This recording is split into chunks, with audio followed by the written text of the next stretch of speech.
What's up YouTube? Welcome back to my channel. For those of you that don't know me, hi, my name is Miguel and I'm a long-term dividend investor sharing my journey to a $100,000 dividend investment portfolio while also answering some of y'all's questions along the way. And in today's video we're going over the best alternative savings accounts. But of course, before we do that, don't forget to subscribe to the channel if you have not already. Leave a like on the video because it helps out the growth of my channel so much. And everything that I am going to be talking about is going to be linked in the description down below. Comment if you already use these alternative saving apps, what you think of them, because I am interested to see what y'all think about these ones. So let's hop in, roll the intro.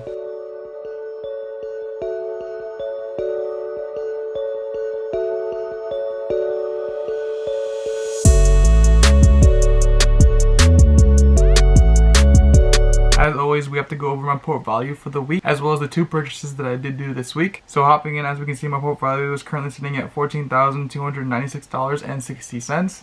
I am down overall on the day about $53.83, or about 0.38%. On the week, I am down $99.39, or about 0.69%. On the month, I am down $392.57, or about 2.67%. On the 3 months, I am down $204.14, or about 1.41%. On the year, I am up $1,339, or $1,380. It just changed to that, or about 10.7%. And then on the all-time, I am up $1,948.96, or about 15.78%. As we can see, looking at my portfolio and the stock market overall, it's kind of bearish right now, but that's perfect for a dividend investor like me. It gives me the opportunity to buy into companies that I see as long-term holds, just undervalued right now. Speaking of which, now hopping into the two buys that I did for this week, with the first one being Starbucks. As we can see, I bought $55.15 worth of Starbucks. That ultimately gave me 0.58 shares at an average cost of $93.79 per share with Starbucks. As we can see, hopping into Starbucks, this is a new position in my portfolio.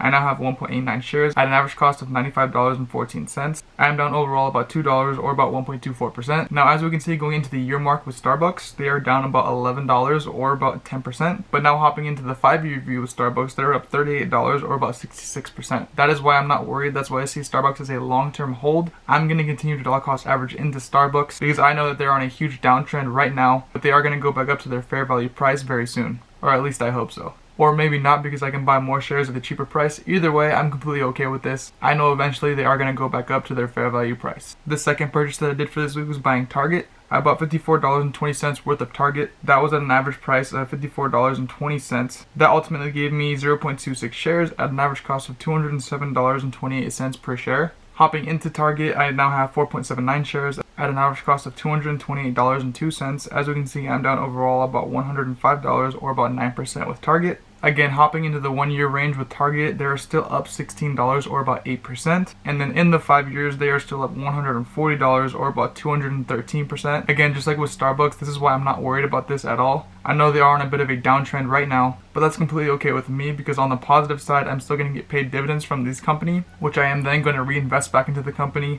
to get more shares at a cheaper price, ultimately giving me more passive income. So another long-term hold with Target. And I am going to continue to increase my position over the next couple of months here. Now, I should say that one of the first reasons why I started investing into the stock market was because I wanted to get a greater return on my money. The average savings account in anyone's bank is going to be about 0.25%, which is really bad when the stock market returns anywhere from 5 to 7%. Just putting your money into something as little as an ETF. But even then, I don't want to put all of my eggs in one basket. Not all of my money is going into my dividend investment portfolio. I'm putting my money elsewhere, like into alternate savings accounts, like the ones I'm going to be talking about today, with the first one being Yada Finance. With Yada, as we can see, hopping into my portfolio, I have $572.49, which if you don't know what Yada is, it's basically like a big lottery system. For every $25 that you put into Yada, you're going to get one ticket for the week, which is ultimately going to incentivize you to deposit more money because you're going to get more tickets every single week. And as we can see from the prizes, which are pretty substantial, it goes anywhere from $10 million in a Tesla all the way down to about 10 cents just for getting the Yada ball. I think it's a really neat and effective way to incentivize people to invest their money. It's like you're playing the lottery, but for free because you're keeping your money even if you lose. And I can honestly say that it's been pretty fun investing into Yada. I haven't gotten any crazy returns yet,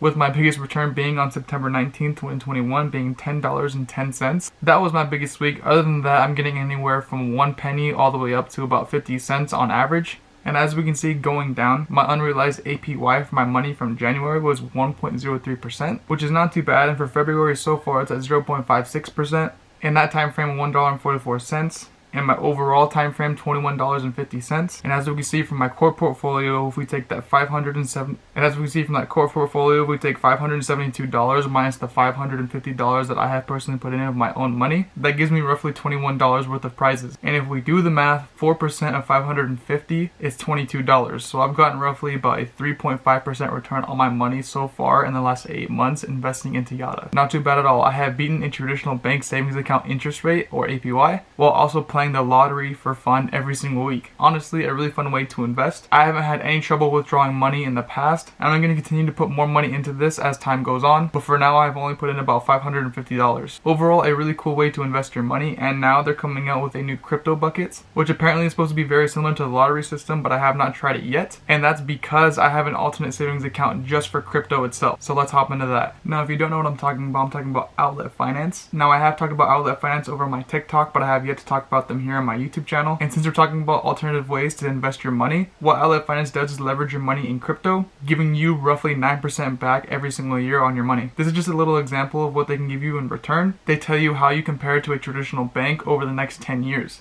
And as you can see, just putting in $100, you will roughly get back $245.14 versus a traditional bank, which will only be about $112. That is the reason why I invest into alternative savings accounts. Again, I diversify really well with these accounts, but these kind of accounts really interest me, and it's kind of rare in my opinion when you find something involved in crypto that's actually insured. Of course, Yada is also insured, but they're completely different because this specifically is involved in crypto. Now again, even though they are insured, you should do your own research, because although cryptocurrency can be maintained on a wallet, anything can happen with crypto. That's kind of the risk that you involve yourself with by investing into crypto. This is just a really fun and safer way to invest your money into cryptocurrency, kind of like an ETF when it comes to crypto, which of course we all want the safest way to invest while also beating traditional banks, and I think I found it here specifically with crypto. So just like how Yada gives you the opportunity to invest your money into be a traditional bank with minimal risk, outlet finance tries to do that with cryptocurrency. When I made a video on it on my TikTok, a lot of people had a lot of questions specifically about outlet finance, and I answered that all over there. But if you have any more questions about outlet finance, leave it in the description down below, because I know this is a new thing that not a lot of people can wrap their heads around, but I personally love it and I have used it for over a year now. I've gotten a little bit over that 9% return at about 10%.